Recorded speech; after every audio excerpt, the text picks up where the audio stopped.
மாதத்தை பொறுத்த வரைக்கும் கிரகங்கள் என்னென்ன கொடுக்க காத்திருக்கு, எந்த கிரகம் சாதகமாக இருக்குது, எந்த கிரகத்தினுடைய ஆதிபத்தியத்தை நம்ம பெற இருக்கிறோம், எந்த கிரகத்துக்கு நாம் பரிகாரம் செய்ய வேண்டும், எந்த கிரகத்தினுடைய வழிபாடு செய்யணும், அந்த கிரகம் நமக்கு என்ன கொடுக்க போகிறது, நம்ம எதை செய்யக்கூடாதுங்கிறதுனால அடுத்தடுத்து பார்க்க இருக்கோம். செவ்வாய் தை மாதம் 1ஆம் தேதி மட்டும்தான் தனுசில் இருக்கிறாரு.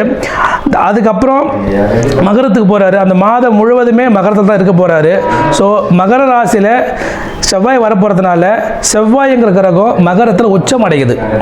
அப்போ மகர ராசியில் உள்ள நபர்கள் அவங்க கொஞ்சம் கவனத்தோடு இருக்கணும். வார்த்தைகளும் சரி, தன்னுடைய இளைய சகோதரர் வழிகளும் சரி. ஏன்னா செவ்வாய்ங்கிற கிரகம் சகோதரரை மட்டும்தான் சுட்டி காட்டுறதுனால கொஞ்சம் கவனமாக இருக்கணும். அதோட புதன் தை மாதம் 1ஆம் தேதி முதல் 3ஆம் தேதி வரை மட்டும்தான் தனுசில் இருக்கிறாரு.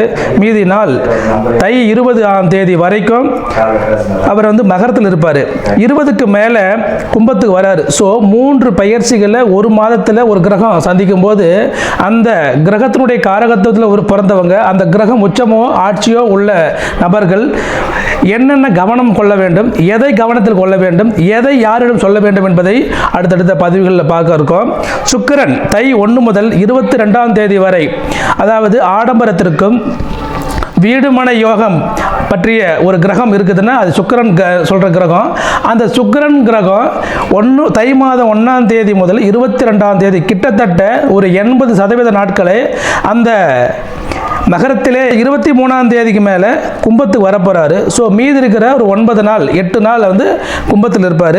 அந்த அப்படி இருக்கிற காலகட்டத்தில் எந்த ராசிக்கெல்லாம் அவர் சுபராகவும் எந்த ராசி கொஞ்சம் கவனமாக இருக்கணுங்கிறத பார்க்க போகிறோம். அடுத்தது சூரியன் அப்படி எடுத்துக்கிட்டா அது மாதக்கோள். அந்த கிரகம் எங்கே இருக்கிறதோ அந்த கிரகம் அதனுடைய மாதம் முடிகிற வரைக்கும் அதே இடத்துல இருக்கும். ஸோ சூரியன் கிரகம் மகரத்தில் ராசியில் இருக்க போகிறாரு. இந்த மகர ராசியில் சூரியன் இருக்கிற காலகட்டத்தில் இந்த மாதம் முழுவதும் சுபமான பலன்களையும் சில கசப்பான அனுபவங்களையும் யாரெல்லாம் அனுபவிக்க போகிறாங்கன்றத இந்த பதிவில் பார்க்க இருக்கோம். மாத பலன் உங்கள் அஸ்ட்ரோ செல்வநாராயணன். இப்போ பார்க்க இருக்க ராசி மேசராசி. மேசராசி காலபுருஷனுக்கு 1ஆம் ராசி. மேஷம் அந்த ராசியுடைய அதிபதி செவ்வாய் சற்று மூர்க்கமான கோபம் உடையவர்களாகவும் அதோட கோபத்தோட நல்ல குணங்களும் உடையவர்கள்.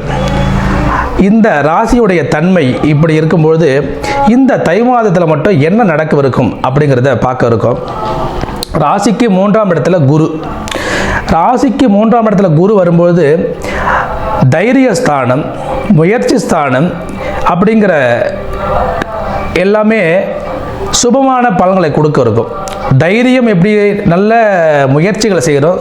ரொம்ப நாள் எனக்கு தொழிலில் பெரிய வெற்றிகளை கொடுக்கணும், எனக்கு நீண்ட நாளாக எனக்கு நடக்க வேண்டியிருந்த நல்லதெல்லாம் நடக்கணும் அப்படின்னு முயற்சி பண்ணிட்டு இருக்கிறவங்களுக்கு இந்த 3ஆம் இடத்தில் உள்ள குரு உங்களுக்கு ஃபேவரபுளாக கொடுப்பாருங்க. அதோட 3ஆம் இடத்தில் உள்ள குரு 5ஆம் பார்வையாக 7ஆம் இடத்தை பார்க்குறாரு. 7ஆம் இடம்ங்கிறது கலத்தரம். மனைவி ரொம்ப நாளாக இந்த பொருள் கேட்டுட்டு இருந்தாங்க, வாங்க முடியாமல் இருந்தது. நிச்சயமாக இப்போ வாங்கி கொடுப்பீங்க.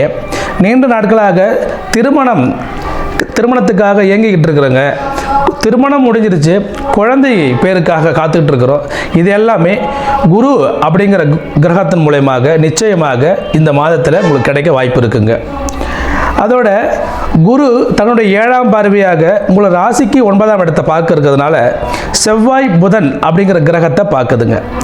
அங்கு செவ்வாய் தை மாதம் 1ஆம் தேதி வரை மட்டுமே இருக்கும். அதோட புதன் அப்படிங்கிற கிரகத்தை குரு பார்க்கறதுனால உங்களுடைய வாக்கு, என்னுடைய பணியில் நான் இருந்த காலகட்டத்தில் யாருமே என்னுடைய பேச்சையோ நான் சொல்கிற விஷயத்தையோ பெருசாக மதிச்சதில்லை அப்படிங்கிற கஷ்டப்பட்டிருந்தீங்கன்னா, உங்களுடைய குடும்பத்தில் உங்களுடைய பேச்சு எடுபடவில்லைனா இந்த காலகட்டம் உங்களுடைய பேச்சுக்கு தனி மரியாதை உண்டு. ஏன்னா வாக்கு சொல்லுகிற கிரகமே புதன். அந்த கிரகத்தை குரு பார்க்கறதுனால உங்களுடைய பேச்சில் ஒரு மரியாதையை உண்டு. அந்த பேச்சுக்கு சிலர் செவி சாய்க்கக்கூடிய தருணமும் இந்த தருணம் அப்படிங்கிறதுல எந்த மாற்று கருத்தும் இல்லைங்க. அதோட ராசிக்கு 10ல் சுக்கிரன் சூரியன் சேர்ந்துருக்கிறது. அதனால் என்ன நடக்கும் அப்படின்னா, நீண்ட நாட்களாக என் மனைவிக்கு வேலை கிடைக்கல, நீண்ட நாட்களாக அவங்க பல முயற்சிகளை செய்துக்கிட்டு இருக்கிறாங்க.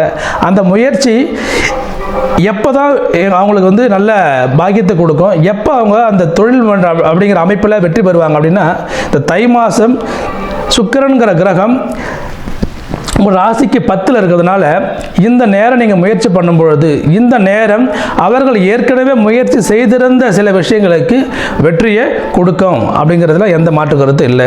சூரியன் 10ஆம் இடத்தில் இருக்கிறதுனால உங்களை தனித்துவமாக அந்த தொழிலில் வெற்றி பெற வைக்கும்.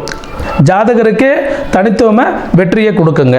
10ல் உள்ள ராகு, 11 உள்ள ராகு என்ன செய்ய காத்திருக்கு அப்படின்னா, ஆசைகள், பெரிய பெரிய எண்ணங்கள் இதெல்லாம் கொஞ்சம் கொஞ்சமாக குறைச்சிக்கோங்க. ஏன்னா உங்கள் வருமானத்துக்கு என்ன செய்ய முடியுமோ அதை மட்டும் செய்யுங்க. ஏன்னா இந்த ரூபாவை இவ்வளோ தூரம் முதலீடு பண்ணலாம், இதை இங்கே செய்யலாம், அதை செய்யலாம். ஏன்னா குருவோட பார்வை ராகு மேலே இருக்கும்போது பெரிய திட்டங்கள்லாம் திட்டுவீங்க. அதாவது ₹1 கொடுத்த ₹10 தருவாங்க அப்படிங்கிற எண்ணெல்லாம் நிறைய பேர் உங்களுக்கு ஆசையை தூண்டுவாங்க. அதெல்லாம் போனீங்கன்னா குருங்கிற பெரும்பணம் உங்களை இழப்பை கொடுத்துரும். ஏன்னா ராகுங்கிறது உங்களுடைய எண்ணத்தை, அலைகளை அதிகப்படுத்தும். எதையும் உங்களுக்கு நிலையானதாக கொடுக்க விடாமல் தடுக்கும். அப்படிங்கிறதுல கொஞ்சம் கவனமாக இருக்கணும். பொருளாதார விஷயத்திலும் சரி, யாருக்காவது ஜாமீன் கையெழுத்து போடும்போதும் சரி ரொம்ப கவனமாக இருக்கணும். அதாவது கடன் வாங்கும் பொழுதும் கடன் கொடுக்கும் பொழுதும் நீங்கள் கையாள வேண்டியது கவனம்ங்கிறதுல எந்த மாற்று கருத்தும் இல்லை. 12ஆம் இடத்தில் உள்ள சனி, அவர் 10க்கு உரியவர், 12ல் உள்ளார். இதில் என்ன செய்ய போகுதுன்னா, அவர் 11க்கும் உரியவர்ல. ஸோ 10க்குரியவர் என்ன செய்வார்னா, தொழில் அப்படிங்கிறதுல ஒரு லாபத்தை கொடுத்துருவார். அவரே 12 இருக்கிறதுனால கட்டாயமாக விரயம் கொடுப்பார். சரி, விரயம் மட்டுமே கொடுப்பாரா? ஈக்குவலாக இருக்கும்.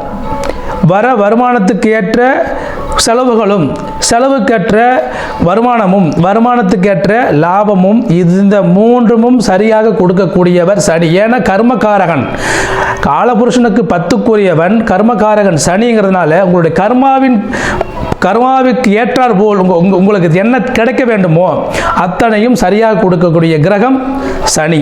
அதோட ராசிக்கு 5ல் கேது இருப்பது குழந்தைகள் விஷயத்தில் நீங்கள் வந்து ரொம்ப அதிக கண்டிப்போடு இருக்கும்பொழுது அது வந்து வெறுப்பாக மாறி உங்களோட கருத்து வேறுபாடு வர காரணமாக இருக்கும். ஏன்னா 5ல் கேது வரும்பொழுது குழந்தைகள் அப்படிங்கிற இடம் 5ஆம் இடம், அங்கே கேது இருக்கும்பொழுது நீங்கள் வந்து ஒரு விஷயத்தை ஒரு முறை சொல்லிவிட்டால் போதும், அதை தொடர்ந்து சொல்லும்போது குழந்தைங்களுக்கு உங்கள் மேலே வெறுப்பு வரும். ஸோ கொஞ்சம் கவனமாக இருக்க வேண்டியது குழந்தைங்க விஷயத்திலும் சரி. நன்றி.